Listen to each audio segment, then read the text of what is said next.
Bonjour, je suis très heureux pour vous retrouver dans ce nouveau dossier, un dossier d'une importance, j'allais dire capitale pour votre santé puisqu'il touche justement les problèmes d'insomnie. Donc à travers ce dossier, je vais vous parler des clés essentielles à travers plus de 30 années d'expérience clinique. C'est pas simplement la compilation de 2-3 articles, etc. Non, c'est toute mon expérience que je mets à votre service pour vous permettre de vous libérer des insomnies si vous êtes concerné par rapport à ça. Et si vous avez un sommeil pas trop mal, vous allez aussi apprendre plein de choses puisque je vais vous donner les clés essentielles et fondamentales à travers mon expérience de clinicien pour optimiser la qualité de votre sommeil.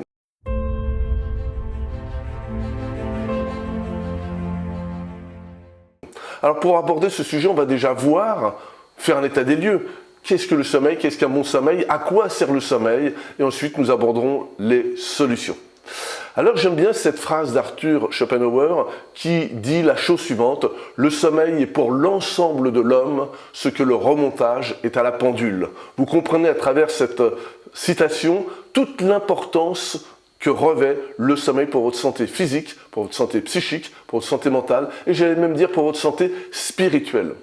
En naturopathie traditionnelle holistique, celle que je pratique, celle que j'enseigne depuis de nombreuses années, eh bien nous considérons que le sommeil a la même importance que la qualité de l'alimentation. C'est dire si c'est quelque chose de fondamental. Être en bonne santé, c'est pas simplement manger des bonnes choses, faire un peu d'exercice, c'est aussi avoir une santé psychique optimale et pour ce faire, la clé d'entrée principale, c'est la qualité du sommeil.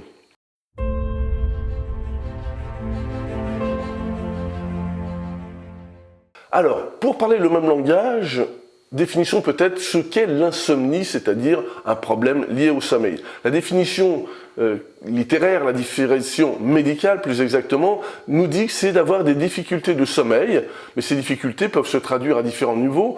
Vous avez du mal à vous endormir, c'est ce qu'on appelle les troubles du sommeil initial ou les troubles de l'endormissement. Ça peut être des problèmes liés au fait de bien s'endormir, mais de se réveiller régulièrement, de ressortir du sommeil, de redescendre, et c'est ce qu'on appelle le maintien du sommeil. Mais ça peut être également ce qu'on appelle un réveil précoce. Vous êtes réveillé tous les matins à 3h, 4h, vous n'arrivez pas à vous rendormir. Donc ça touche différents registres, à condition que cela concerne 3 nuits par semaine, depuis au moins 1 mois, eh bien vous rentrez dans les statistiques de ce que la médecine appelle les troubles du sommeil. Et ce, malgré les conditions adéquates de sommeil. Il est évident que si on identifie le problème à travers du bruit, à travers la lumière, on sait d'où cela vient. Alors si vous écoutez cette vidéo, c'est que probablement vous êtes concerné, vous ou un proche. Eh bien la bonne nouvelle du jour, c'est qu'à travers ce dossier, vous allez pouvoir trouver les bonnes clés optimales pour pouvoir retrouver un bon sommeil. Alors, vous êtes nombreuses et nombreux à nous suivre et on s'en réjouit chez Vivo Vojo, mais il faut savoir que ce dossier concerne pratiquement 2 personnes sur 3, puisque les statistiques officielles nous disent que 62% des Français affirment avoir des difficultés dans leur sommeil. Ça, c'est ce qui est retraduit au niveau de la sensation, et on verra qu'en réalité, c'est un petit peu moins, mais ça concerne quand même énormément de personnes. 1/3 des actifs dorment moins de 6 heures par jour. Et on verra que ça, c'est un problème réellement important. C'est pas forcément des troubles du sommeil, c'est simplement un sommeil qui ne va pas être optimal pour la santé physique et la santé psychique. Et la conséquence de cela, c'est qu'un Français sur 5, c'est-à-dire environ 20% des personnes, se retrouvent avec de la somnolence diurne et donc des problèmes de performance et même des problèmes de danger, des risques d'accidents domestiques, des risques d'accidents de la circulation. Eh bien, tout ça sont les chiffres qui sont donnés par l'Institut national de la prévention de l'éducation pour la santé. On va voir que, avec notre modeste contribution avec Vivo Vojo, on espère infléchir ces chiffres, en tous les cas, pour vous qui nous écoutez aujourd'hui.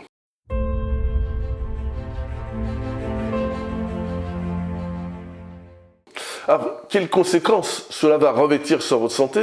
Il faut savoir qu'on peut traduire les conséquences sur la consommation d'hypnotiques, sur la consommation d'anxiolytiques ou de tous les médicaments qui ciblent justement ces problèmes, soit à travers l'anxiété, soit à travers le sommeil qu'on appelle les somnifères. Juste pour mettre un petit peu du relief dans mes propos, sachez qu'en 2015, donc il y a de ça quelques années, 46 millions de boîtes et d'hypnotiques ont été vendues. Je ne sais pas si vous imaginez, c'est quelque chose de colossal. C'est les sources, c'est l'agence du médicament qui nous donne ça, des chiffres de 2017, donc 46 millions de boîtes vendues. on est aujourd'hui un peu plus avancé dans le temps et qu'on sait aujourd'hui qu'on vient de traverser 2 ans de crise très difficile, eh bien, j'ai compilé les chiffres, j'ai recherché les chiffres et des chiffres qui datent de mai 2021, donc 1 an après l'entrée du Covid, eh bien, on sait que la consommation d'hypnotiques, d'anxiolytiques a augmenté de plus de 10%. On voit bien l'impact de l'environnement sur les conséquences au niveau de la santé psychique et en particulier par rapport au sommeil. 4 milliards de prescriptions ont été analysées entre mars 2020 et avril 2021 qui constatent cette dégradation de la santé mentale et cette surconsommation. Alors la bonne nouvelle du jour, si on est là aujourd'hui réunis pour en discuter avec vous, c'est justement pour dire ce n'est pas une fatalité, heureusement il y a des solutions. Et ça c'est d'autant plus important qu'au-delà de la sensation de mal-être, au-delà de cette fatigue qui s'installe et qui met dans un mauvais état, c'est que les problèmes de sommeil ont des conséquences sur la santé globale. C'est pour ça qu'en naturopathie, qui abordons la santé dans sa dimension physique, biologique, dans sa dimension psychique, mentale et également énergétique et spirituelle, eh bien on regarde ça de très près parce qu'en réalité, on sait que la personne sur 3, ça ce sont les chiffres, non plus les sensations mais les chiffres officiels, une personne sur 3 est concernée en France par les troubles du sommeil. Eh bien cette personne sur 3, vous probablement qui m'écoutez aujourd'hui, eh bien vous augmentez les risques d'autres conséquences délétères telles que les maladies cancéreuses, l'obésité, les accidents, etc. C'est pas à cause de ça, mais c'est un facteur de risque important, donc ça vaut vraiment le coup de s'en occuper pour justement faire le cœur de mon métier, c'est-à-dire la médecine préventive. Donc ce dossier, à travers vos jours, prend tout son sens, prend toute sa valeur dans le programme qu'on se propose pour vous, c'est-à-dire de vous donner des clés d'éducation à la santé physique, psychique, de vous donner des moyens d'autonomie et également de vous accompagner. Donc bien évidemment, comme tous les dossiers, j'aurai le plaisir de vous retrouver lundi prochain à 20h30 pour discuter, échanger et interagir avec vous.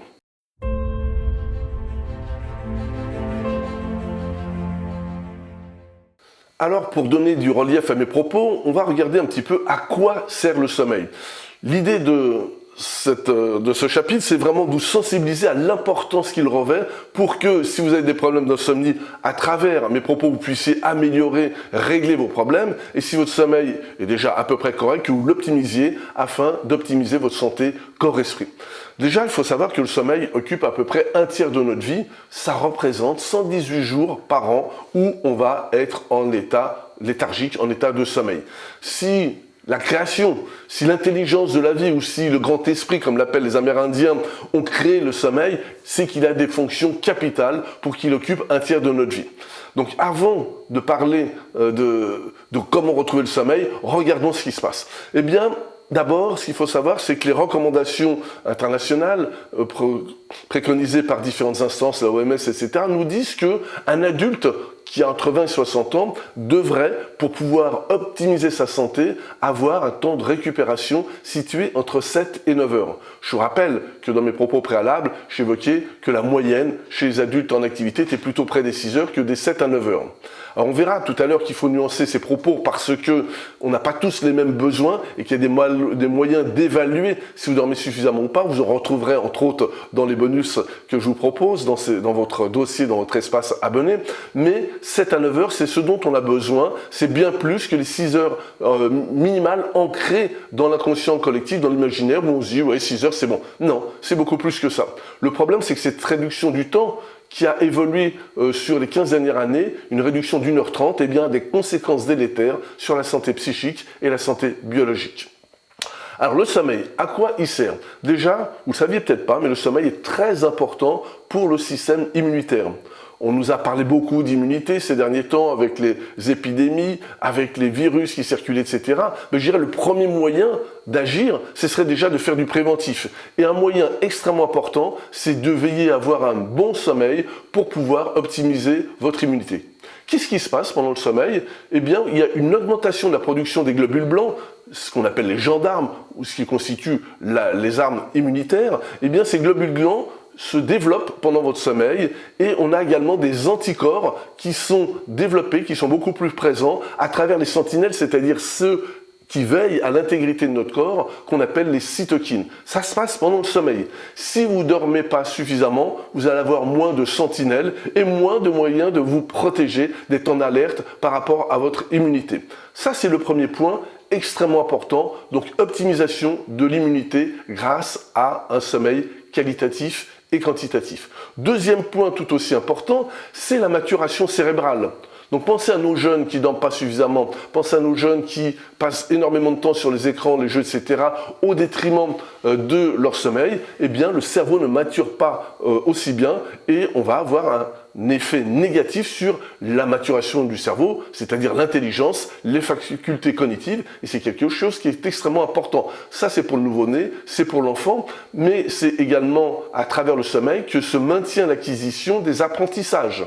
Donc tout ce qui touche à ce domaine-là est important, et pour l'adulte que nous sommes, eh bien ça a des impacts directs sur la mémorisation, sur la concentration et sur la faculté d'apprentissage, également des nouveaux apprentissages. Donc quelqu'un qui dort moins bien aura une moins bonne santé cérébrale, donc c'est fondamental, c'est la clé d'entrée de la santé globale et de la santé mentale. Qu'est-ce qui se passe? Troisième point extrêmement important, il se passe pendant que vous dormez des choses extrêmement importantes. Vous comprenez qu'on remonte cette pendule, comme le disait Schopenhauer, de façon fondamentale, c'est la régénération cellulaire. Vous ne savez peut-être pas, mais nous sommes constitués de 10 000 milliards de cellules, 10 avec 13 zéros qui suivent, et ces cellules se renouvellent tous les jours, certaines à des rythmes très rapides, quelques heures, quelques jours, d'autres quelques mois, mais les cellules, et même les neurones, on sait aujourd'hui qu'ont cette faculté de se régénérer en partie, en tous les cas, ce qui était considéré comme une erreur ou en tous les cas comme impossible il y a encore quelques décennies, l'évolution de la science nous a permis que même les neurones, entre autres ceux de l'hippocampe, se régénèrent.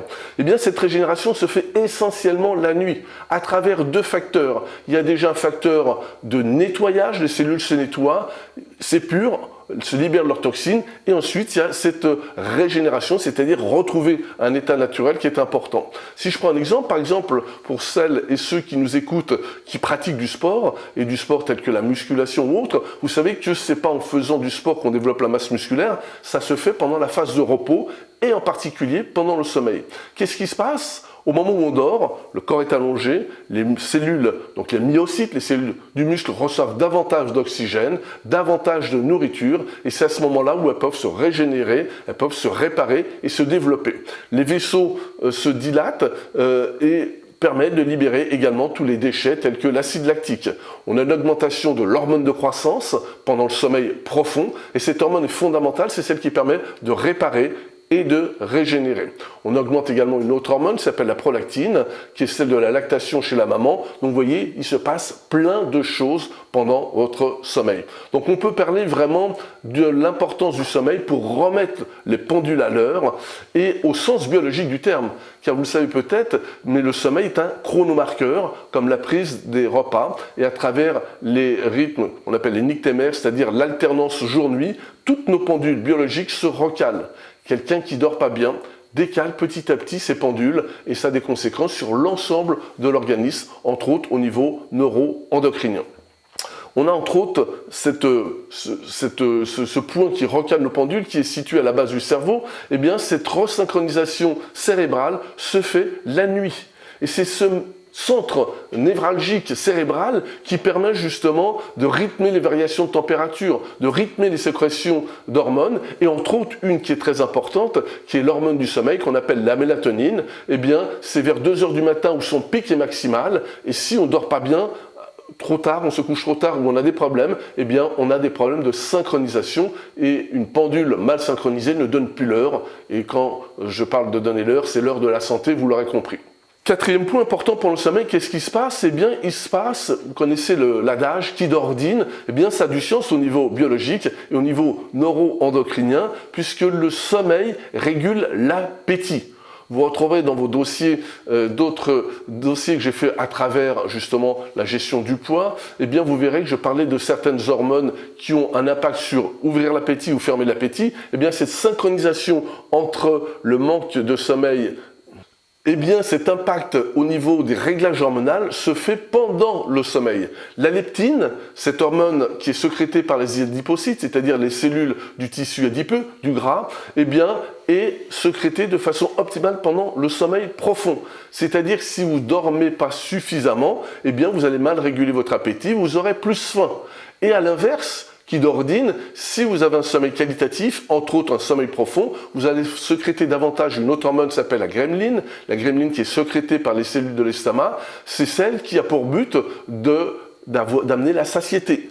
Donc c'est extrêmement important de réguler ces sensations d'appétit ou au contraire de satiété, et ça se passe pendant votre sommeil. Vous voyez que le sommeil est un monde mystérieux, c'est le monde de Morphée, mais il se passe plein de choses au niveau biologique et on va voir également plein de choses au niveau psychique. Ce qu'il faut que vous reteniez à ce stade de mon exposé, c'est que le sommeil a une importance sur la santé globale à tous les niveaux, au niveau physique, au niveau organique, on vient de le dire, au niveau cellulaire, mais également au niveau psychique, à travers le réglage de tous ces jeux d'hormones, à travers la santé mentale également, et même la santé spirituelle, parce qu'on verra, sans trop rentrer dans les détails, que la dimension onirique est importante, en tous les cas, pour libérer les surcharges mentales psychiques, mais également c'est peut-être un espace où vous êtes en contact avec d'autres dimensions et vous pouvez recevoir l'inspiration de vos guides, si ça vous parle, d'autres plans ou d'autres consciences supérieures, si vous préférez. Le sommeil a également une fonction, pas que de réparation, de régulation, il a une fonction de recharge. On recharge les batteries. Quelles batteries? Les batteries endocriniennes et les batteries des réserves vitales, c'est-à-dire cette énergie de vie qui nous anime, eh bien, ça se recharge pendant la nuit. Ça se recharge également au niveau organique, ça se recharge également, on l'a vu, au niveau immunitaire, donc c'est quelque chose qui est extrêmement important. Un point tout aussi important que ce que l'on vient d'évoquer au niveau du sommeil, c'est que le sommeil répare, recharge, rééquilibre, mais il a également, je l'évoquais rapidement tout à l'heure, un rôle de libération des surcharges. C'est pendant que vous dormez que vous éliminez les déchets endogènes et exogènes, c'est-à-dire comme vous absorbez des aliments, eh bien le corps utilise et prend ce dont il a besoin, et il y a une partie qui s'appelle des déchets. Eh bien ça se passe pendant la nuit où le corps va éliminer ces déchets. Il y a une première étape qu'on appelle la détoxication hépatique, à travers ce qu'on produit aussi en termes d'hormones. Une fois qu'elles sont utilisées, il faut les éliminer. Également tous les déchets exogènes, donc qui viennent à travers l'alimentation, mais aussi malheureusement à travers les différents polluants. Et ça se passe, la détox hépatique tourne en plein régime au moment du sommeil profond.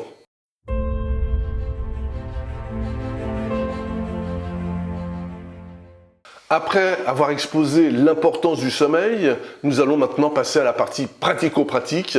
Comment retrouver un bon sommeil à travers 12 clés pratiques que j'ai sélectionnées pour vous pour leur importance. Et si vous dormez bien, vérifiez les différents paramètres pour optimiser votre sommeil, parce que le sommeil n'est pas dépendant que de la quantité, il est dépendant de la qualité. Et donc ces clés sont là pour vous orienter sur justement un sommeil récupérateur. Sachez que vous constaterez dans les différents bonus, différents outils que je vous propose pour vérifier si vous dormez assez ou pas, mais le critère le plus important, c'est comment êtes-vous au réveil.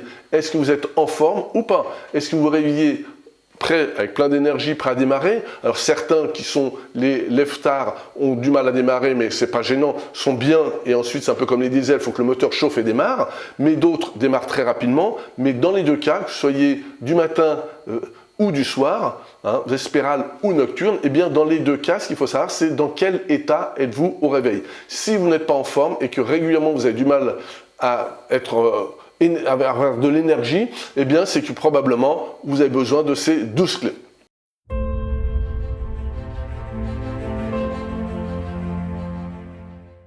Donc la première clé, qui paraît évidente, mais qui pour autant est négligée, c'est qu'il existe une substance qui empêche de dormir, une substance qui permet de ne pas dormir et de rester éveillé. Ça s'appelle la caféine. Vous ne savez peut-être pas, mais en arabe, le mot kawa, donc qui veut dire café, ça veut dire qui tue le sommeil. En tous les cas, l'étymologie du mot kawa, qui tue le sommeil. Donc si vous ne voulez pas dormir, prenez du café, ça marche très bien. Vous allez me dire, oui, mais pour autant, j'en bois 1, 2, 3, ça ne m'empêche pas de dormir. Certes, le problème, c'est que le corps s'adapte, il n'a pas le choix, et si vous l'obligez à avoir des doses de stimulation à travers la caféine, il va s'adapter, mais ce sera toujours au détriment de fonctions vitales, et entre autres au niveau du café. Donc un premier conseil que je donne quand je fais un bilan naturopathique avec mes patients, c'est déjà d'évaluer la consommation de caféine à travers le café, à travers le thé. On va voir qu'il y a d'autres sources de caféine également, les boissons énergétiques, voire le chocolat. Et si la personne n'a pas de problème sommeil, On peut rester sur 1 ou 2 cafés par jour, c'est pas trop problématique. Au-delà, même s'il n'y a pas de problème de sommeil, ça pose des problèmes au niveau de l'équilibre acido-basique. Le café est un acidifiant important. Ça pose des problèmes au niveau de l'équilibre du système nerveux. Donc ça, c'est la première invitation que je vous fais. Évaluez votre consommation en caféine. Alors pour faire des points de comparaison entre un café allongé, une canette de Coca, une canette de Red Bull, un thé, etc., il y a un moyen assez simple, c'est de regarder combien il y a de caféine dans une boisson. Et qu'elle soit allongée, pas allongée, que vous prenez un café court, un café long, ce qui va avoir un impact sur votre santé globale et en particulier votre sommeil, c'est le dosage en caféine. Il vaut mieux boire un expresso de 2 centilitres qui va compter 40 mg de caféine qu'une tasse allongée où là on peut mettre le double, voire le triple de caféine. Donc ça c'est la première clé. Deuxième clé, on dit oui, mais je bois pas trop de café, je bois du thé, c'est pas gênant. Bien sachez que la différence entre du thé noir et du café est très faible parce que dans un mug de café noir, vous pouvez avoir de 20 à 75 mg de caféine, ça veut dire pratiquement autant. Alors certes, vous n'aurez pas les inconvénients du côté acidifiant du café, mais vous aurez quand même des problèmes au niveau de la stimulation à cause de la caféine. L'outil qui est important pour vérifier l'impact de la caféine sur le sommeil et sur la santé nerveuse en général, c'est la caféine. Donc dans un expresso, on a 40 mg, mais dans le thé, sachez que vous avez également, on n'est pas loin de ces dosages-là. Donc un thé noir contient pratiquement le même taux de caféine qu'un café, puisqu'on est entre 25 mg et 75 mg selon la quantité, mais un grand mug de thé noir peut contenir plus de caféine qu'un expresso sans problème. Alors certes, on n'a pas l'inconvénient du café qui est acidifiant, mais au niveau de l'impact sur le système nerveux et du sommeil, on est dans le même registre. Attention aussi aux boissons qui sont riches en caféine, c'est de la caféine déguisée. Est-ce que vous savez que dans une canette de Red Bull, eh bien on a la même quantité de caféine que dans un café ou dans un double expresso. 80 mg de caféine dans une seule canette de Red Bull. Coca-Cola également, un petit peu moins, mais on a pratiquement l'équivalent dans une canette de Coca-Cola d'un expresso. Et dans le chocolat noir, le chocolat réconfort, eh bien on a également de la caféine. Alors prendre du chocolat noir pour se réconforter le soir avant de se coucher, c'est pas la bonne solution pour pouvoir avoir un sommeil de qualité. 30 grammes de chocolat, c'est-à-dire un grand carré ou 2 carrés selon la taille de chocolat, contient quand même la bagatelle de 20 mg de caféine. Donc si vous en prenez un peu plus, vous voyez que vous allez vous stimuler. Et entre parenthèses, attention au chocolat pour les jeunes enfants, le chocolat récompense avant le sommeil, c'est pas une bonne idée. Sachez également que la caféine a une durée de vie de 5 à 7 heures, c'est-à-dire que la caféine va agir pendant 5 à 7 heures. Donc si vous devez boire un café le matin, c'est pas problématique pour le sommeil, le midi c'est pas problématique, mais il faudrait arrêter rapidement. Donc identifiez bien, première clé, identifiez vos consommations de caféine, réduisez-les progressivement, parce qu'à l'instar d'une drogue, si on arrête trop brutalement, ça peut créer un effet de manque. Et nous qui avons l'habitude d'encadrer des cures de jeûne, où là pendant un jeûne hydrique, comme son nom l'indique, on prend que de l'eau, voire des infusions, il n'y a plus de café, eh bien les gros consommateurs de café se retrouvent en manque et inconfortables. C'est dire à quel point on est dans quelque chose qui est un produit dopant. Donc, identifier ces quantités. Première clé. Dans cette première clé, on a d'autres substances excitantes. La caféine, c'en est un. Mais la nicotine contenue dans le tabac est également un excitant. Et le problème de la nicotine, c'est qu'en plus, c'est un destructeur des ondes alpha, c'est-à-dire ces ondes qui nous amènent dans un état de pré-sommeil et qui sont indispensables pour l'endormissement. Donc les gros fumeurs peuvent aussi avoir des problèmes de sommeil simplement à cause du tabac. Donc encore une fois, l'idée c'est de faire un sevrage progressif et de réduire sa consommation et caféine et nicotine en fin de journée pour éviter d'avoir à la fois cette stimulation et à la fois cette destruction des ondes alpha. En plus, le tabac a d'autres inconvénients sur le plan vasculaire car il va dilater les vaisseaux sanguins, ce qui va entraîner une augmentation du flux sanguin à l'intérieur du cerveau, donc intracérébral, et c'est pas dans cette condition-là qu'on peut bien dormir. Donc tant que le cerveau est irrigué, il y a également donc toute cette vascularisation qui empêche de dormir. Troisième substance, en plus qui a un effet délétère sur la qualité du sommeil, c'est l'alcool. Vous allez me dire, oui, mais quand je bois un petit peu d'alcool, finalement, je m'endors plus facilement. Oui, parce que l'alcool rend somnolent. Mais c'est pas parce que vous êtes somnolent que vous allez bien dormir et surtout vous allez récupérer, c'est même tout l'inverse. C'est-à-dire que là, vous allez avoir un impact sur le temps du sommeil total et principalement sur le sommeil paradoxal, celui même dont on évoquait tout à l'heure, son importance pour servir d'émonctoire psychique et celui qui sert à la réparation psychique.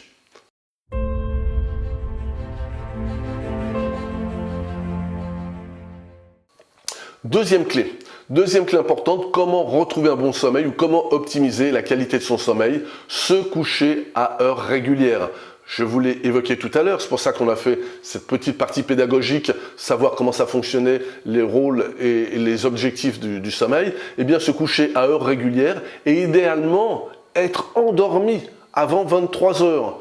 Vous savez pourquoi maintenant? Puisque si vous êtes endormi à 23 heures, minuit 30, minuit 40 à peu près, hein, c'est 90 minutes en gros, donc 1h30 à peu près, vous avez fait votre premier wagon du sommeil, vous rentrez à minuit 30 dans le deuxième wagon, et là vous êtes dans le deuxième wagon à entre 1h et 3h, l'heure idéale pour que le foie fasse son travail de façon optimale, que les reins filtrent également le sang et éliminent davantage les acides, donc ça c'est l'idéal. Encore une fois, je reviens dessus, passez pas d'un système anarchique à un système trop rigide, parce que l'objectif c'est de tenir dans le temps, c'est de la rééducation à la santé, c'est de la rééducation au sommeil, à la qualité du sommeil, et ça se fait progressivement. Donc c'est comme les changements horaires, si vous couchez tous les soirs à 1h, eh bien essayez d'avancer petit à petit et trouvez votre propre rythme. Mais dans un monde idéal, c'est vrai que la meilleure récupération, le sommeil le plus efficace, c'est tel que je vous le décris.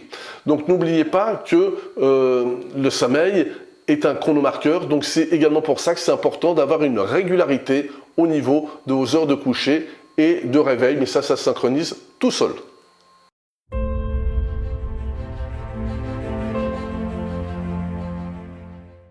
Troisième clé, évitez les repas trop copieux. Et en particulier ceux qui vont être riches en graisses saturées, celles qu'on trouve dans les viandes rouges, celles qu'on trouve dans les produits carnés comme la charcuterie, celles qu'on trouve dans les fromages, et également un dîner qui va être riche en sucre et riche en alcool. Ce sont trois substances qui vont altérer la qualité de votre sommeil. Un repas trop copieux, trop riche en gras ou en sucre ajouté, s'oppose à la chute de la température corporelle. Et on a besoin de rentrer dans une température abaissée pour rentrer dans le sommeil. Donc tant que vous brûlez ces substances-là, vous allez avoir une thermogénèse importante, donc vous allez brûler beaucoup, faire beaucoup de chaleur, et ça va vous empêcher de rentrer dans un sommeil. Et au niveau de l'endormissement, ou si vous endormez parce que vous êtes somnolent à cause de ces substances-là, vous rentrerez dans le sommeil, mais vous n'aurez pas un sommeil qualitatif. Rappelez-vous que l'importance du sommeil, c'est pas que la quantité, c'est aussi et surtout l'aspect qualitatif.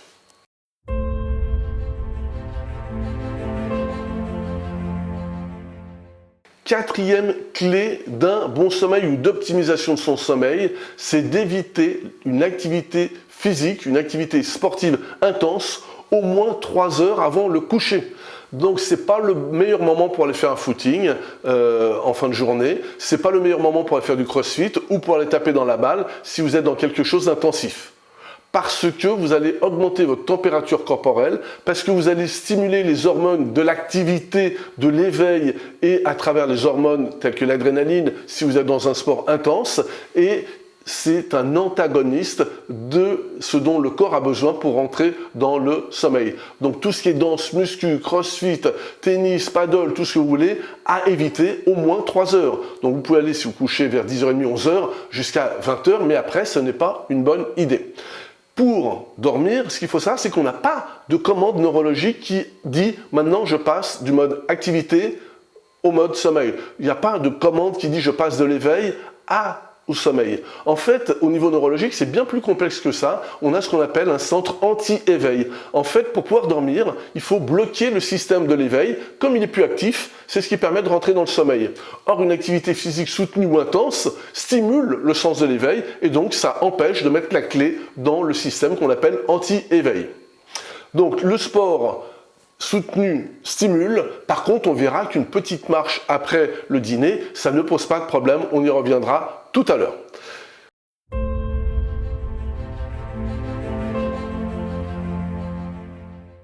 Cinquième clé. Arrêtez les écrans au moins 1 heure avant le coucher. Les écrans, c'est la télé, c'est les smartphones, c'est les ordinateurs, pour différentes raisons.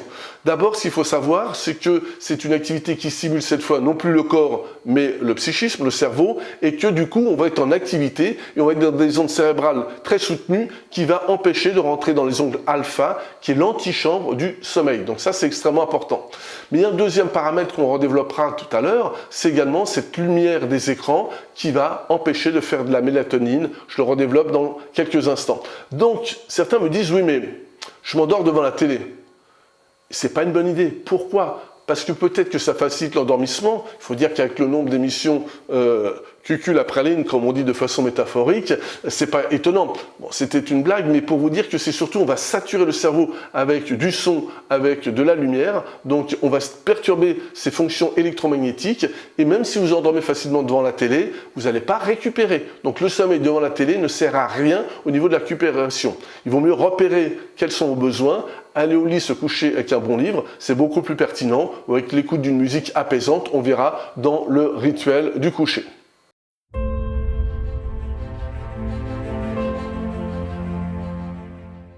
Sixième clé, choisir un bon couchage. Si vous dormez sur un tas de cailloux, ce n'est pas les meilleures conditions pour dormir correctement, vous en doutez, mais un bon couchage, c'est un couchage qui n'est pas trop mou et pas trop ferme. Donc j'aime bien également favoriser des matières naturelles. Eh bien, si vous pouvez trouver du latex, qui est une substance naturelle, ou du coton tel que les futons, c'est un bon couchage sur lequel vous allez pouvoir avoir une bonne posture qui sera adaptée pour relâcher le corps tout en le maintenant sans s'effondrer dans une posture adaptée pour la qualité de votre sommeil. La posture, c'est aussi choisir la posture adaptée. Alors habituellement, ça se fait naturellement. C'est vrai que quand il fait un peu plus froid, on a tendance à se mettre en chien de fusil, se recroqueviller. C'est pas un problème, loin s'en faut. C'est une posture adaptée pour garder sa chaleur corporelle dans les nuits fraîches ou si le couchage, les couvertures ou la couette est assez légère. Et au contraire, l'été, c'est plutôt une position d'ouverture où on va laisser diffuser la chaleur corporelle. Donc ça, c'est un point important au niveau de la qualité du sommeil.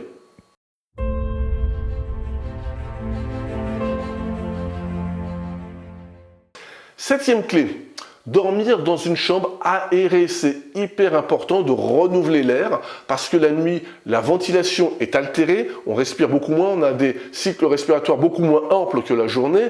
Et si l'air est vicié, si l'air est chargé de poussière, de toxines, de polluants ou vos propres déchets que vous exhalez, c'est ça, et bien du coup, vous allez moins bien détoxiquer, bien vous nettoyer. Donc pièce aérée au minimum avant le coucher. Quand c'est possible, pourquoi pas la nuit, mais ce n'est pas toujours réalisable selon l'environnement dans lequel vous êtes. Également, la température est extrêmement importante.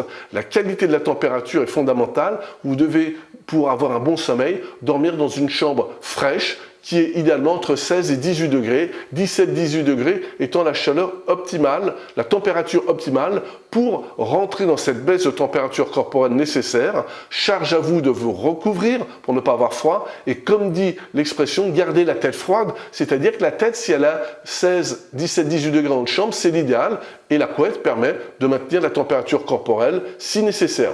Donc ne pas hésiter également, puisqu'on parle de température, à se réchauffer des parties du corps qui ont besoin d'être réchauffées pour pouvoir rentrer dans les bras de Morpheus, et je pense en particulier aux pieds. Il n'est pas possible de s'endormir si vous aviez les pieds glacés. Donc là, il y a un petit outil qu'on utilise en hydrothérapie qui est très simple, que tout le monde connaît et qui apporte de grands services, c'est la bouillotte. La tête au frais, le corps couvert correctement et la bouillotte sur les pieds, vous réchauffez les pieds. Dans les pieds, il y a tout un tas de zones réflexes et entre autres, au milieu du pied, vous avez le plexus solaire. Et bien, si cette partie-là n'est pas bien réchauffée, vous êtes tendu, vous êtes en tension nerveuse et ça empêche de bien dormir et ça empêche de se détendre et de rentrer correctement dans les bras de Morphée, comme j'évoquais tout à l'heure. Donc, négligez pas la bouillotte au niveau des pieds. Et ensuite, vous pouvez, lorsque les pieds sont réchauffés, pourquoi ne pas la mettre sur le foie qui est situé à droite sur votre corps, juste en dessous des côtes? Eh bien, parce que ça permet cet apport de chaleur au niveau du foie, de décongestionner cet espace et de faire que quand vous serez dans votre deuxième wagon du sommeil, en sommeil profond, votre foie pourra mieux fonctionner parce qu'on aura fait circuler le sang, il filtrera mieux. Donc c'est un bel outil issu de l'hydrothérapie, foie et pied et foie pour optimiser la qualité de votre sommeil.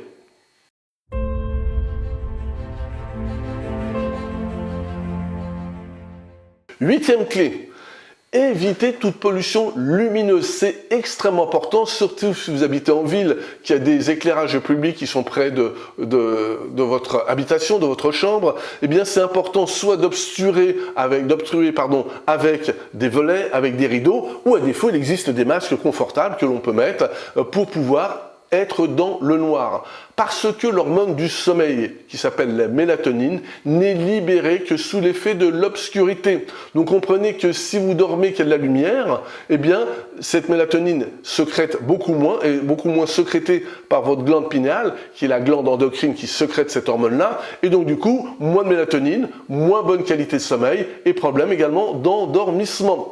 Donc la rétine ne doit plus être soumise à la lumière pour pouvoir bien dormir. Donc débrouillez-vous pour ne pas être pollué par la lumière. Puisque je parle de la lumière, je reviens sur un point que j'évoquais avec vous tout à l'heure, c'est cette fameuse lumière bleue qui est celle qui est présente sur les smartphones, sur les écrans d'ordinateur. Eh bien celle-ci est la lumière de l'éveil. Donc si vous passez du temps derrière vos écrans juste avant de coucher, vous n'allez pas pouvoir également rentrer dans le wagon du sommeil facilement. Donc arrêtez ces écrans au moins 1 heure avant. Certains smartphones possèdent des fonctions qui permettent de basculer sur un mode de lumière non plus bleu mais jaune orangé. C'est une alternative, mais l'idéal c'est de ne pas utiliser ces écrans-là.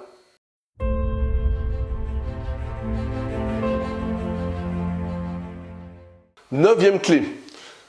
Tout aussi importante que la lumière, c'est le bruit. Le bruit, c'est le premier facteur de réveil chez 60% des Français. Alors, si vous n'avez pas l'opportunité de dormir à la campagne dans un environnement hyper calme, il existe des solutions pour pouvoir pallier à ça. Ce sont des bouchons d'oreilles. Certains sont ergonomiques et permettent justement de ne pas donner de gêne et d'altérer jusqu'à 25 à 30 décibels. Et c'est une solution alternative pour pallier aux problèmes de bruit.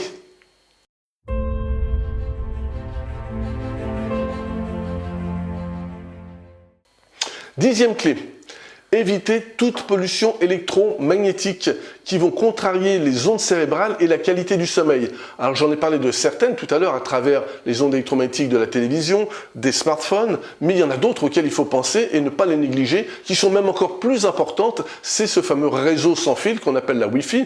Eh bien sachez que la Wi-Fi envoie des ondes qui vont perturber votre propre rythmicité au niveau des ondes cérébrales, celles qui sont induites pendant votre sommeil, et donc dit autrement, ces interférences altèrent à la qualité de votre sommeil. Alors c'est vraiment problématique. On peut jouer dessus lorsque on est chez nous, c'est-à-dire en coupant la Wi-Fi, mais dans un environnement où il y a beaucoup d'appartements et beaucoup de Wi-Fi allumés, vous allez quand même en prendre. Rassurez-vous, il y a quand même beaucoup moins d'ondes lorsque c'est chez le voisin parce que le mur en absorbe une partie que quand c'est chez vous. Donc au moins agissez sur le levier qui est le vôtre, c'est-à-dire couper la Wi-Fi pendant le sommeil. Et en tous les cas, moi c'est la solution que j'ai optée, c'est-à-dire de le paramétrer directement dans la box ou à partir de telle heure, à partir de 11h, il n'y a plus de Wi-Fi et ça se remet le matin en route à 6h ou à 7h. Donc ne négligez pas cet aspect-là. Ça, c'est connu, mais il y a d'autres formes de pollution électromagnétique qui sont moins connues du grand public et pour autant tout aussi polluantes et tout aussi, tout aussi gênantes pour la qualité de votre sommeil. C'est les ondes électromagnétiques ou ce qu'on appelle les courants porteurs induits par les transformateurs. Aujourd'hui, on a de plus en plus de systèmes qui marchent sur des 12 volts, alors que les prises sont 220 volts, et ces transformateurs, soit pour alimenter votre radio-réveil, pour votre lampe de chevet qui fonctionne avec des éclairages basse tension ou des LED, eh bien, est un polluant au niveau des ondes, au niveau électromagnétique, et va altérer votre sommeil. Alors comment faire? Eh bien, à minimum, il faut avoir 1 mètre entre la distance du radio-réveil et du transformateur du radio-réveil et de votre lampe de chevet, ou autrement, utiliser un système à pile, et pour les lampes de chevet, voilà, décaler au moins, avoir votre tête qui est éloignée au moins d'1 mètre.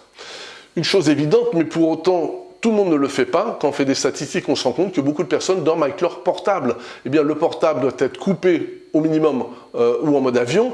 Et si pour des raisons quelconques vous avez besoin, parce que vous faites des gardes, vous avez besoin d'être contacté, éloignez le portable au minimum de la même distance, c'est-à-dire d'1 mètre. Donc Wi-Fi coupé, évitez tout ce qui est transformateur, et celles et ceux qui veulent aller le plus loin possible, il existe ce qu'on appelle des rupteurs de champ qui s'installent sur un tableau électrique qui fait que dès qu'on a coupé la dernière lampe, il n'y a plus de courant qui circule, et là c'est pour les personnes qui auraient vraiment des grosses difficultés, qui ont tout essayé, je vous conseille de passer par celle-ci.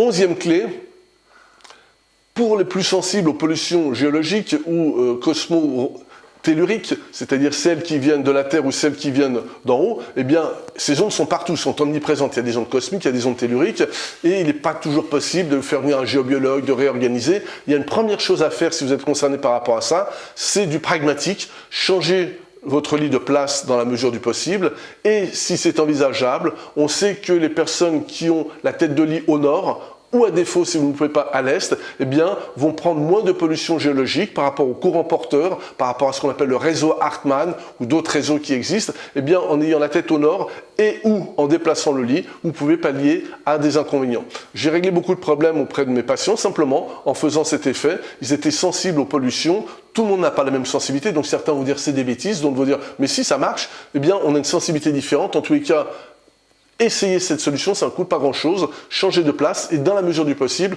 mettez la tête au nord et c'est pour les pollutions cosmotelluriques.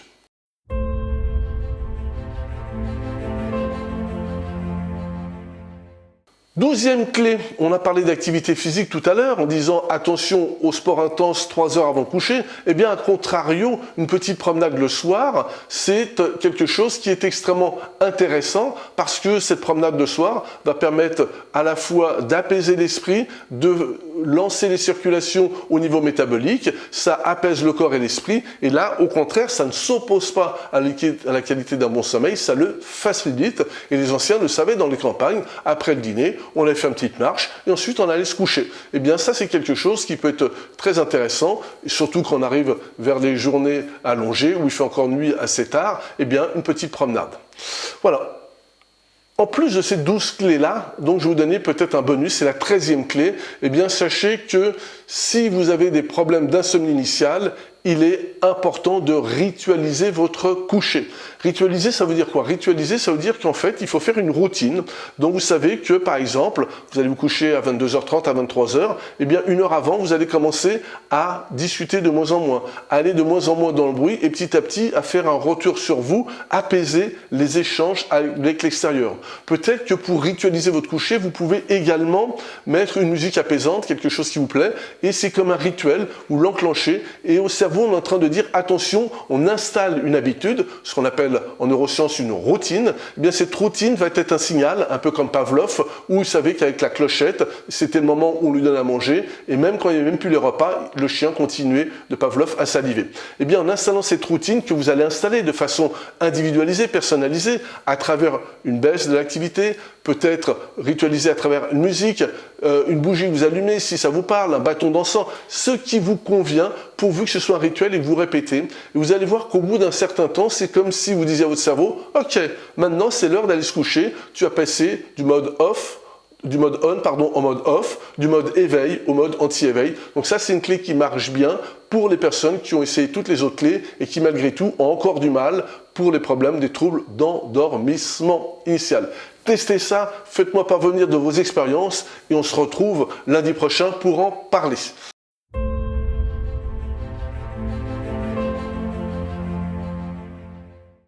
Après ces 12 clés et la 13e, on va voir maintenant insister un petit peu plus sur un des piliers de la santé cher à Hippocrate et cher aux naturopathes dont nous sommes les héritiers spirituels, l'alimentation. Que ton aliment soit ton premier médicament, j'y reviens à chaque fois. Eh bien, dans l'alimentation, on a évoqué un certain nombre de points, mais je vais détailler. La première clé dans l'alimentation, c'est d'éviter de consommer de la viande le soir. Alors les gens disent oui, parce que c'est lourd à digérer, etc. Oui, parce qu'il y a beaucoup de déchets, oui, parce que ça acidifie plus le soir que le midi, oui, mais il y a une clé pratico-pratique par rapport au sommeil, c'est que la viande contient de la tyrosine.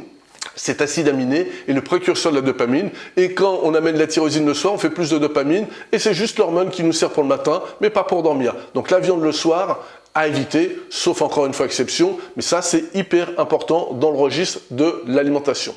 Deuxième clé dans le cadre de l'alimentation, c'est favoriser les bons glucides, c'est-à-dire les sucres index glycémique bas, tels que les légumineuses, les céréales complètes, parce que ça permet de faire un passage lent, régulier au niveau de la barrière intestinale, et ce glucose va au contraire favoriser l'activation du tryptophane, qui est un acide aminé qui permet lui de faire la sérotonine, l'hormone de la bonne humeur, et de la sérotonine on fait de la mélatonine, l'hormone du sommeil. Donc oui, des sucres index glycémique bas, que ce soit le midi ou le soir, mais particulièrement le soir. Donc un dîner idéal pour le sommeil, c'est plutôt un peu de lentilles, un peu de riz semi-complet, des légumes, et là tout va bien. Il n'y a pas de viande, vous avez des protéines végétales, vous favorisez avec les glucides lents, donc l'amidon, le passage du tryptophane, et là c'est un repas adapté pour la qualité du sommeil.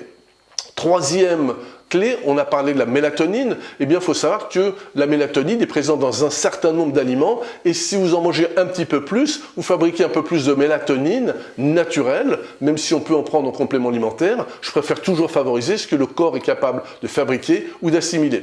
Sachez que les noix de Grenoble, sont un aliment, est l'aliment le plus riche, un des plus riches en mélatonine. On sait qu'aujourd'hui, les noix sont, on a des taux de mélatonine 3 fois supérieur, quand on fait un dosage sanguin, chez les consommateurs de noix réguliers que chez les autres personnes. Donc voilà un moyen naturel, facile, efficace pour amener votre mélatonine endogène, et c'est toujours mieux quand on l'amène de façon endogène, le corps se sert, prend ce dont il a besoin, donc ça c'est l'idéal. On en trouve aussi quand c'est la saison dans les tomates, dans les pommes de terre, dans les cerises. Et souvent, les laboratoires qui font des compléments alimentaires à base de mélatonine la prennent dans la cerise, mais on verra que ça a une limite parce que la mélatonine, elle est détruite par la digestion, donc il vaut mieux la fabriquer ou la prendre en complément sous forme de spray qu'on absorbe en sublingual. Du côté des fruits, il y a un fruit qui est idéal à consommer, c'est la banane. La banane est riche en mélatonine, donc l'hormone du sommeil. Elle est riche en magnésium, on le verra, qui est indispensable pour la détente et pour le système nerveux. Elle est riche en potassium, 3 micronutriments indispensables. Alors à quel moment on les mange? Bien sûr, on n'est pas obligé de manger tout le soir. Autant il est important d'éviter la viande le soir, mais que ce soit les légumineuses, que ce soit les noix, que ce soit les bananes, ça peut être mangé indifféremment le midi ou le soir. Le corps fabriquera ce dont il a besoin, à condition de lui amener les matériaux nécessaires. Donc les légumineuses, consommez-les régulièrement plutôt au dîner pour elles parce que ce sont des protéines végétales et donc ça évite de prendre des protéines animales et en particulier de la viande. Donc légumineuses, si on organise le repas de façon logique, si vous mangez des protéines animales plutôt le midi, et protéines végétales, donc légumineuses, toute la famille des légumes secs, lentilles, lentilles corail, pois, pois chiches, fèves, etc., et les haricots rouges, les blancs, les azuki, etc., donc plutôt le soir, parce qu'en plus de tryptophane, vous allez avoir de la vitamine B6, et cette vitamine B6 est indispensable pour transformer le tryptophane en mélatonine, donc hyper important. Et puisqu'on parle de l'alimentation, il faut savoir aussi quand même que le dîner doit être léger. Il y a un vieux proverbe qui disait que si vous vouliez tuer votre voisin ou votre ennemi, eh bien vous lui faisiez un dîner royal le soir, et c'est exactement ce qu'il ne faut pas faire pour sa santé. Donc dîner royal le matin et dîner de pauvre le soir, c'est plutôt la philosophie. Alors pauvre, pas dans le sens étymologique du terme, mais pauvre, c'est-à-dire pas trop copieux, et en choisissant une alimentation à dominante végétale, dans laquelle on a légumineuses, et éventuellement des noix, et là on est parfait. Pas trop d'apport hydrique non plus après 18-19 heures, parce que si vous buvez trop après ces heures-là, autant l'eau est importante pour votre santé, de l'eau purifiée, de l'eau en dehors des repas, mais c'est pour éviter les réveils nocturnes. Et pour celles et ceux qui ont des problèmes pour replonger dans le wagon d'après, si vous voulez 2 fois pour uriner, eh bien c'est 2 fois où vous prenez des risques pour avoir du mal à reprendre le wagon d'après.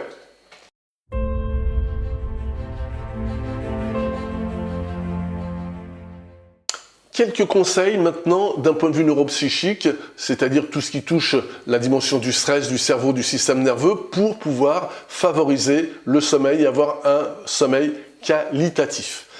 Une clé peut-être évidente, mais pour autant pas respectée par grand nombre d'entre nous, c'est d'écouter son corps. Lui, il vous donne des signaux au moment où vous avez besoin d'aller au lit. Eh bien, les signaux, c'est les yeux qui commencent à piquer. Vous avez les yeux qui commencent à piquer, vous sentez que vous avez envie de bâiller. Eh bien, ce sont des alertes qui sont en train de vous dire « Attention, le train arrive en gare ». Ne ratez pas l'heure de son passage, parce que le prochain train, ou le prochain wagon du train, dans ma métaphore initiale, il passe que dans 90 minutes. Donc si vous sentez que vous avez les yeux qui piquent, vous bâillez, vous avez 5-10 minutes pour pouvoir vous endormir. Eh bien, dans la ritualisation de votre sommeil, écoutez ces signes-là et c'est ce qui vous permettra de déterminer à quelle heure il est optimum pour vous de vous coucher. Écoutez ces signaux-là et si vous n'êtes pas forcément sensible ou ces signaux ne sont plus forcément visibles, il existe la possibilité de favoriser l'entrée du sommeil. C'est ce qu'on appelle l'alpha-thérapie avec un appareil qui vous est proposé à travers Vivre vos jours. Donc si vous écoutez bien vos signaux, vous allez avoir l'horaire du train, mais certains sont pas sensibles à ces signaux, donc on peut les créer ces signaux.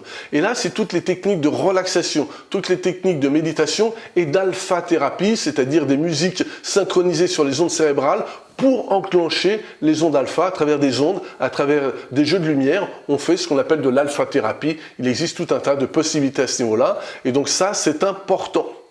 Également, dans le registre des problèmes de sommeil au niveau psychique, ou en tous les cas, le levier neuropsychique pour agir sur les troubles du sommeil, eh bien, il existe tout un tas de thérapies qui sont proposées pour aller vers le lâcher-prise, telles que les TCC, techniques comportementales cognitives, qui nous permettent de changer notre fonctionnement. Donc ça, c'est bien sûr des accompagnements thérapeutiques faits par des professionnels de santé, mais si vous êtes en échec, ne négligez pas cette possibilité-là, telles que les techniques psycho-énergétiques, telles que l'EFT, Emotional Freedom Techniques, qui sont des outils qui permettent de stimuler certains points d'acupuncture, de passage de méridien et qui vont permettre de lâcher les tensions psychiques et à travers une activation énergétique. Ça libère les charges mentales, ça libère la charge psychique et c'est souvent des obstacles à la qualité du sommeil parce que le sommeil paradoxal permet, comme je l'ai évoqué précédemment, de libérer les surcharges psychiques, mais c'est pas suffisant pour tout le monde selon notre propre histoire ou nos propres traumas qu'on a vécus ou de techniques de libération émotionnelle telles que le Tipeee, etc., etc.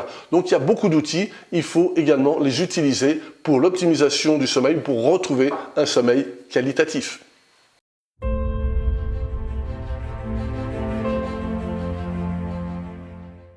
J'ai évoqué avec vous l'importance de certains micronutriments indispensables pour la santé en général et la santé psychique en particulier. À tout seigneur, tout honneur, le plus important reste incontestablement le magnésium. Le magnésium, c'est un cofacteur de la synthèse de la mélatonine à travers une enzyme qui s'appelle la sérotonine L-acétyltransférase. Eh bien, si vous n'avez pas assez de magnésium dans le sang, vous n'allez pas, même si vous avez mangé de la banane, même si vous avez mangé des noix de Grenoble, eh bien vous allez probablement manquer de capacité à la synthétiser. Alors la bonne nouvelle, c'est que dans les légumineuses que j'évoquais tout à l'heure, dans les oléagineux, les amandes, les noix, etc., on a aussi du magnésium. Comme quoi la vie est bien faite. Donc ça a été démontré que le magnésium est indispensable pour bénéficier d'un bon sommeil. C'est un moyen de lutter contre les insomnies. Petit conseil du naturopathe et du micronutritionniste, c'est que le magnésium, soit vous l'assimilez dans les aliments tant qu'on l'a évoqué précédemment, mais si vous n'en avez pas suffisamment, que vous avez besoin de prendre des compléments alimentaires, allez chercher du côté des magnésiums qui vont être assimilés facilement. L'eau de mer est très bien pour les oligoéléments, c'est de l'oxyde de magnésium. Le chlorure de magnésium est très bien pour l'immunité, etc., etc. Ou les eaux fortement minéralisées, mais ça ne marche pas pour le sommeil. Ce qu'il faut, c'est avoir un magnésium qui est assimilé comme si vous les aviez dans les alimentations, et c'est des magnésiums sous forme de bisglycinate, c'est-à-dire qui est chélaté ou associé avec des acides aminés, ou sous forme de glycérophosphate. Donc regardez dans vos compléments alimentaires que vous achetez, si c'est bien marqué bisglycinate ou glycérophosphate, voire les deux. On a même des laboratoires qui proposent de combiner ça et l'oxyde de magnésium, tel que j'évoquais avant, ne sera pas adapté, ne marchera pas parce que le magnésium ne sera pas bien suffisamment concentré au niveau sanguin pour agir. On a besoin également de zinc. Le zinc, c'est un oligo-élément extrêmement important dans la signalisation neuronale. Le zinc est fondamental pour l'immunité, mais également pour la signalisation des neurones. On a besoin également de vitamine B. Le groupe des vitamines B est très important au niveau du sommeil. On a besoin de B5, on a besoin de B6, de B9 et de B12. Donc on trouve ça dans les produits non transformés tels que les légumineuses et les céréales. Et c'est important également pour la signalisation de la voie de la mélatonine. On a besoin de la vitamine D. La vitamine D, c'est un cofacteur également dans la synthèse de la mélatonine. Et on a besoin également des acides gras longue chaîne, oméga 3, EPA, DHA, parce que c'est ces acides gras-là qui permettent de réguler les fonctions biochimiques de l'épiphyse, celui qui commande tout ça. Donc, vous voyez que on a besoin d'un certain nombre de cofacteurs, ou de minéraux, ou d'oligo-éléments. Eh bien, la bonne nouvelle, si vous suivez les conseils que je vous donne au niveau du choix de l'alimentation, c'est-à-dire une alimentation à dominante végétale, la moins transformée possible, la moins dénaturée possible, vous aurez tous ces micronutriments-là, et poisson gras. Et si vous ne prenez pas de poisson gras parce que vous n'en mangez pas, vous pouvez très bien complémenter avec des huiles de poisson. Et si vous avez besoin d'un dépannage, parce que vous n'avez pas encore enclenché toutes ces habitudes, mais la finalité de ces habitudes, de cette hygiène alimentaire, c'est d'installer de façon durable. Vous pouvez toujours utiliser de la mélatonine à condition de la prendre en spray sublingual parce que c'est là où elle sera la plus assimilée.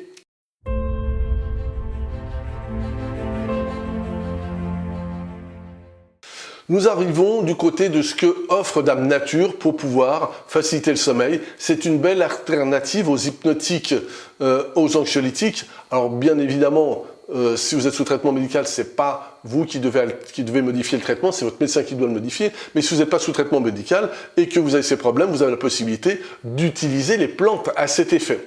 Alors on a la chance d'avoir dans notre pharmacopée en phytothérapie des plantes très intéressantes pour faciliter le sommeil, pour le maintenir ou pour lutter contre l'anxiété. Donc j'en ai sélectionné 3 principales qui me semblent les plus opportunes pour pouvoir faciliter le sommeil. La première, c'est l'Eschscholgia. L'Eschscholgia, c'est ce qu'on appelle le pavot de Californie. Eh bien, comme tous les pavots, ça permet de détendre, d'amollir, mais celui-ci est un pavot spécifique pour le sommeil. C'est un inducteur du sommeil. Donc ça se trouve sous forme de plantes sèches en gélules. Personnellement, je préfère toujours les formes Cantis. Cantis, c'est le nom d'un procédé de fabrication. On vous mettra les liens dans les bonus pour que vous puissiez les trouver si tel est votre choix. Encore une fois, on n'a pas d'action, ni Vivo ni moi, sur tel ou tel laboratoire. C'est plutôt des conseils, des orientations ou par rapport à mes habitudes en tant que thérapeute ou l'expérience que j'ai testée de différentes formes galéniques des plantes. Donc Eschscholgia, pour rentrer dans le sommeil. Souvent, c'est à prendre une demi-heure, au moins 1 heure avant pour pouvoir faire son effet. C'est pas effet immédiat. Il faut qu'il y ait un dosage suffisant dans le sang. Donc, n'attendez pas, dès que vous prenez l'Eschscholgia, à dormir le lendemain. Il faudra peut-être 8-15 jours avant de commencer à mesurer les effets. Une deuxième plante que j'ai sélectionnée pour vous très intéressante, c'est la passiflore. La passiflore parce que c'est notre anxiolytique sédatif. Sédatif, c'est l'étage au-dessus de calmer. Donc la passiflore est une plante endogène de chez nous qui est très belle en plus, qui orne nos haies, les jardins, on les voit, donc avec des belles couleurs. Eh bien la passiflore, c'est notre anxiolytique. Donc si vous avez des problèmes de sommeil parce que vous n'arrivez pas à couper le mental, parce que vous avez le hamster qui tourne dans la roue ou le petit vélo qui est en activité, la passiflore est très intéressante. On peut la prendre en après-midi, on n'est pas obligé d'attendre le soir, contrairement à l'Eschscholgia, parce que le but, c'est d'agir au niveau de l'anxiété de l'état général. Et une troisième que j'adore, que j'utilise dans grand nombre de spectres, c'est la rhodiole. Rhodiola rosea, vous m'avez entendu en parler dans d'autres dossiers, eh bien elle est hyper intéressante parce que c'est également une plante anxiolytique et une plante antidépressive.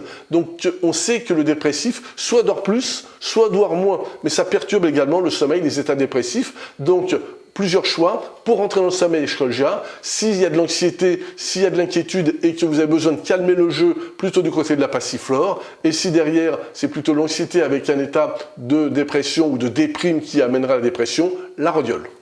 Il nous reste pour terminer ce dossier d'aborder l'aromathérapie. L'aromathérapeute qui sommeille en moi n'aurait pas pu passer à côté parce que l'aromathérapie olfactive ou transcutanée, en fait c'est comme ça qu'on va utiliser les huiles essentielles, on va les déposer sur les plexus qui sont, comment dirais-je, noués. Donc ça peut être le plexus solaire, ça peut être le plexus cardiaque, ça peut être le plexus laryngé. Si vous sentez que vous êtes tendu, on va utiliser les huiles essentielles que je vais évoquer maintenant dans ces différents endroits. On peut les prendre également en olfaction et déposer 1 ou 2 gouttes sur la face interne du poignet et ensuite respirer tranquillement. Ça permet à la fois de laisser passer les molécules à travers la microcirculation et la circulation, donc avoir un effet général, et à travers l'olfaction directement avoir un effet sur le cerveau limbique, le cerveau émotionnel, et de calmer le jeu. Donc là, ce que j'ai sélectionné pour vous, c'est à la fois des huiles essentielles qui ont une action sur le système nerveux, une action sur le système limbique, sur le cerveau limbique, donc qui apaisent, qui font du bien. Donc là, il faut faire l'individualiser. Moi, je vais vous évoquer les principales huiles essentielles que je conseille par rapport à ces problèmes d'endormissement ou de qualité de sommeil pas suffisamment récupératrice ou des actions calmantes. Et il faut que vous choisissez vos propres huiles essentielles. Alors je vais quand même vous donner une clé, c'est que l'olfaction est un bon moyen de se repérer. Si vous aimez la fragrance, si vous aimez l'odeur de l'huile essentielle, probablement c'est la vôtre. La première, qui est universelle, c'est la lavande vraie, Lavandula angustifolia, qui est une plante qui calme. Ça marche aussi bien chez l'enfant, chez l'adulte, chez la personne âgée. Donc, un petit peu de lavande sur les poignets. Attention, si vous mettez ça sur les thés d'oreiller et autres, c'est une autre alternative, mais vous risquez de tacher vos draps. Donc, je préfère utiliser toujours les poignets, d'abord parce que ça pénètre, 1 ou 2 gouttes, ça marche très bien. On peut également utiliser cette lavande vraie sur les plexus noués ou également en massage sur les pieds, sous les pieds par exemple, où il y a plein de zones réflexes. Donc 1 à 2 gouttes de lavande vraie, juste en le coucher, et vous pouvez très bien installer ça dans un rituel. Et là, il y aura un moyen qui va s'inscrire au niveau du cerveau. Donc dans le rituel, dès que la lavande arrive, ça veut dire que je me prépare pour le sommeil. Donc ça marche très très bien. Vous pouvez, si votre problème de sommeil est dû au fait que vous êtes hyper speed, hyper nerveux ou en tension permanente, utiliser le plus grand sédatif qui existe dans l'aromathérapie, c'est la camomille noble. Comme son nom l'indique, elle a une certaine noblesse qui va vous permettre de rentrer dans le sommeil. Elle calme le jeu.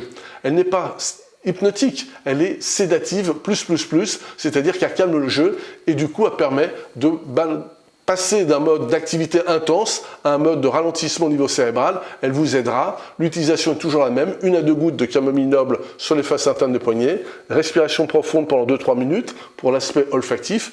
Mais on peut également utiliser de la camomille noble sur les plexus qui sont noués. Si vous connaissez un petit peu l'homéopathie, c'est le camomilia des homéopathes. C'est la même plante, mais qui ne s'opposerait pas à l'aromathérapie. Autre possibilité en aromathérapie, c'est le petit grain bigaradier. Le petit grain bigaradier, c'est l'huile essentielle qui est obtenue sur les orangers amers, dans lequel on distille à la fois la feuille, un petit peu de rameau et le fruit immature, d'où le nom petit grain. Donc il y a toute une complexité olfactive et elle est très adaptée pour les problèmes de sommeil, pour les personnes qui n'arrivent pas à débrancher. Donc là, c'est le syndrome du hamster, c'est-à-dire que le hamster, c'est un petit rongeur qui a besoin d'activité. Donc quand on l'a domestiqué, on l'a mis en cage et pour lui laisser un peu d'activité, on l'a mis dans cette petite roue. Mais au bout d'un certain temps, il voudrait arrêter la roue, il ne se souvient plus que c'est lui qui fait tourner la roue. Donc si vous êtes comme un hamster dans votre cage, le petit grain bigaradier est très indiqué. Et dans la même famille de l'oranger amer, on a la fleur. Et la fleur, lorsqu'on distille la fleur, ça a une fragrance extraordinaire qui s'appelle le néroli. Et quand on utilise l'eau qui a servi à faire la distillation, vous le connaissez, c'est ce qu'on appelle la fleur d'oranger ou l'hydrolat de fleur d'oranger qui est utilisé.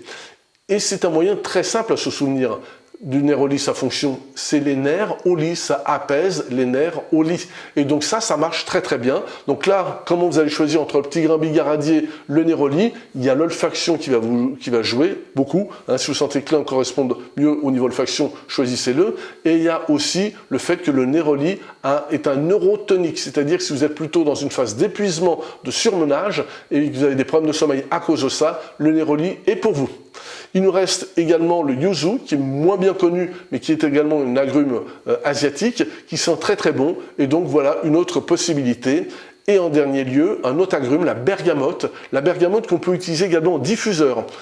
Attention, ça tâche énormément, c'est photosensible, donc quand on met ça, il ne faut pas aller au soleil. En général, si c'est le soir, c'est pas le moment où on va au soleil, donc ça tombe bien. On met la bergamote, moi je l'utilise plutôt en diffuseur, c'est que vous pouvez mettre dans un diffuseur ultrasonique quelques gouttes de bergamote et une demi-heure avant le coucher, vous l'éteignez juste au moment où vous couchez, donc vous avez une ambiance bergamote, si la fragrance vous convient, et après on peut utiliser les autres en application. Alors chez les jeunes enfants, on n'utilise pas ou peu les huiles essentielles, sauf à y avoir des bonnes connaissances, mais dans ce cas-là, on peut faire l'équivalent avec les hydrolats, c'est-à-dire les eaux florales en français, et en aromathérapie, on parle d'hydrolat aromatique, donc il existe celui de la lavande, celui de la fleur d'oranger que j'ai évoqué avec vous, ou celui de la verveine citronnée. Je n'ai pas évoqué un huile essentielle qui serait indiqué, mais ça coûte très très cher. On n'est pas loin du prix de la rose en tous les cas, donc on va plutôt prendre l'hydrolat. Et dans ce cas-là, on va mettre, si c'est un enfant, une cuillère à café dans un verre d'eau à boire en fin de journée, ou un peu avant de coucher. Et si c'est un adulte, c'est une cuillère à soupe dans un verre d'eau, donc pour pouvoir faciliter le sommeil. Eh bien écoutez, je suis très heureux d'avoir partagé mon expérience, mes connaissances avec vous. Vous avez maintenant tout un tas de clés qui vous sont disponibles, du côté de l'alimentation, du côté des plantes, du côté des routines à mettre en place, des bons gestes à mettre en place. Tenez-moi au courant de votre sommeil et je vous souhaite un bon visionnage. Je vous souhaite également d'intégrer toutes ces clés-là, de les mettre en pratique une par une. Et nous, on se retrouve, comme d'habitude, lundi prochain pour aborder vos questions. À très bientôt.